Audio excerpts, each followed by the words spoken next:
Ano-ano po ba ang kadalasang problema sa paningin ng mga bata? Okay. Well, marami rin na akalain natin, 'di ba, wala usually problema. Pero ngayon kasi ang pinaka-common na nakikita, yung nagkakaroon sila ng grado, no? Hindi Mm. lang dito sa Pilipinas, kundi sa iba't ibang bansa, particularly sa Asian countries. Tumataas na talaga yung grado natin, ay ng mga bata, sorry. So yung paglabo talaga, no? Oo, yes. Okay. So, pagka may grado, hindi gano'n kalinaw yung vision nila. So, nahihirapan talaga sila, no, na makakita.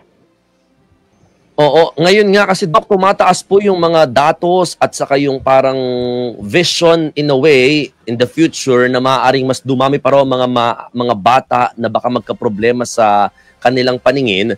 Ito po ba'y dahil sa paggamit talaga ng gadgets alone?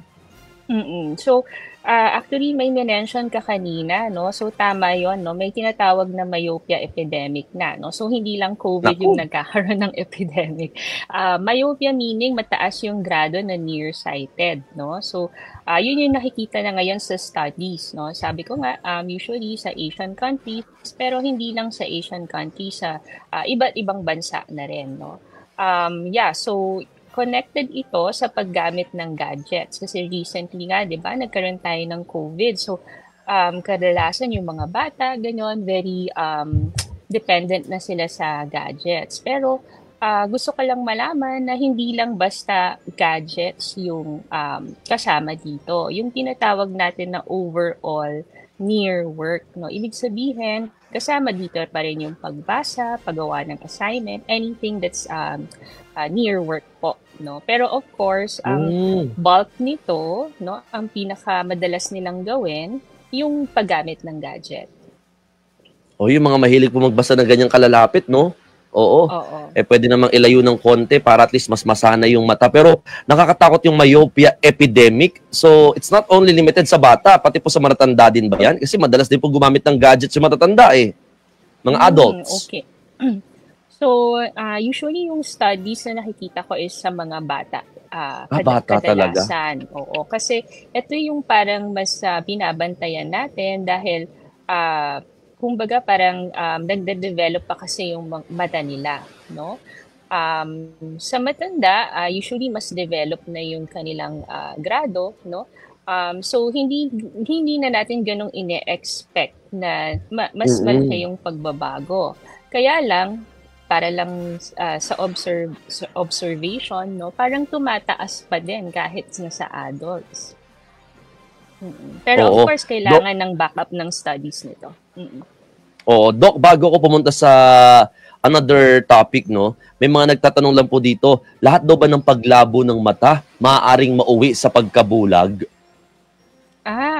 Hindi naman po, no. So kaya kailangan very important yung vision screening, no. So kasi sa bata, hindi natin parating mapapansin na meron silang problema o kaya hindi sila usually nagsasabi, no. So siguro dahil natatakot sila na sabihin na may problema sila ganyan. Pero hindi parating napapansin ng magulang or ng Mm-mm. caretaker na may problema sa mata yung bata.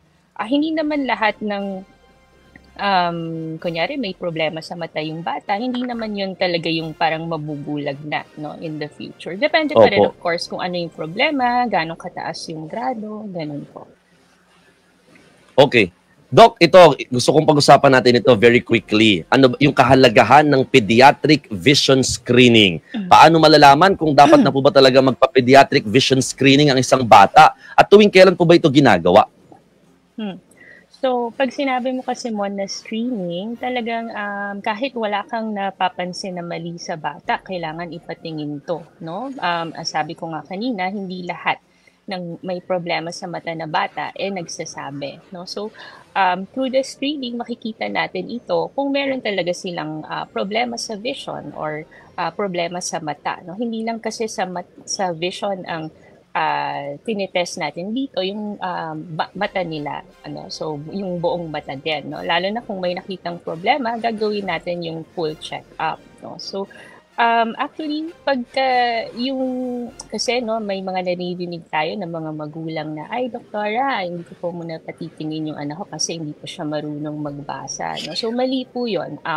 May mga different Mm. testing po tayo na ginagawa to know and assess kung ano yung, vision ng bata po. So, actually, may mga ibang bata, especially yung mga premature na pagpanganak pa lang 'no, at a certain time kung stable na sila, chine-check na natin yung mata. So, ganun po kaaga, 'no, kaya na pong i-check ang mata ng bata. So, after ng panganak 'no, usually, best yun, preschool 'no, bago Tama. pumasok 'no, para, at least malaman na kung may problema or kailangan magsalamin para hindi sila mahirapan sa school.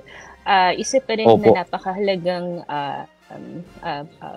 na gawin ito bago pumasok kasi dahil, hindi pa gano'n ka fully develop yung mata nila. So kung sakaling may problema, maaari pa 'tong maayos. So, puwede pa pong, kumbaga mas mag-improve yung vision nila bago maging mature or parang, umabot dapat sa 20/20 by 7 years old.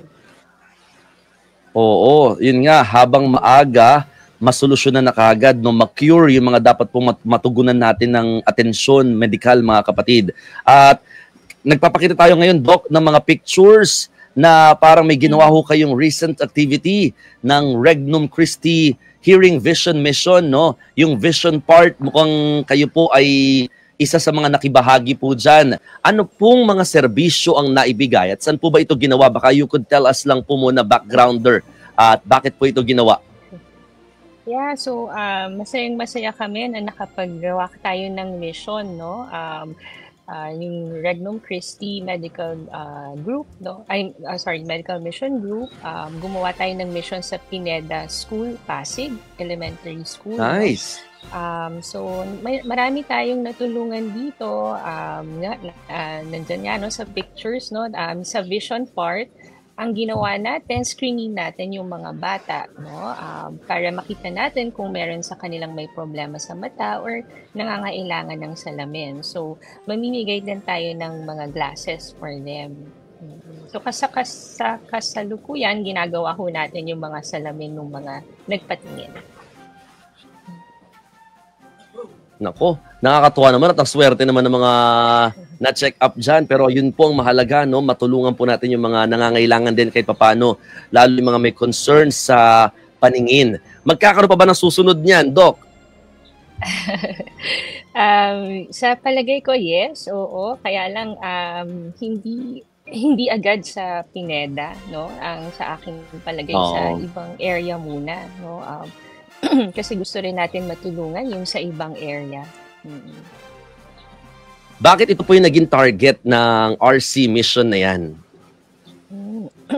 Um, Dati na silang, una kasi hindi muna sila medical yung mission na ginagawa, no? So yung sa mga prayers, sa spiritual, I think connected na sila dati sa Pineda. But sa aking palagay, nakita ni Father Luis Garza na may kailangan talaga na tulungan sila sa medical side. So humingi sila ng tulong na para yun nga tulungan natin yung mga bata or yung mga Oo. members doon, no?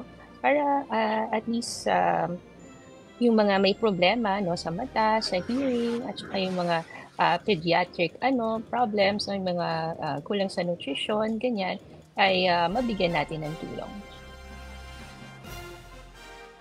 Oo, holistic din talaga yung approach. Meron pa palang spiritual aspect po yan, no?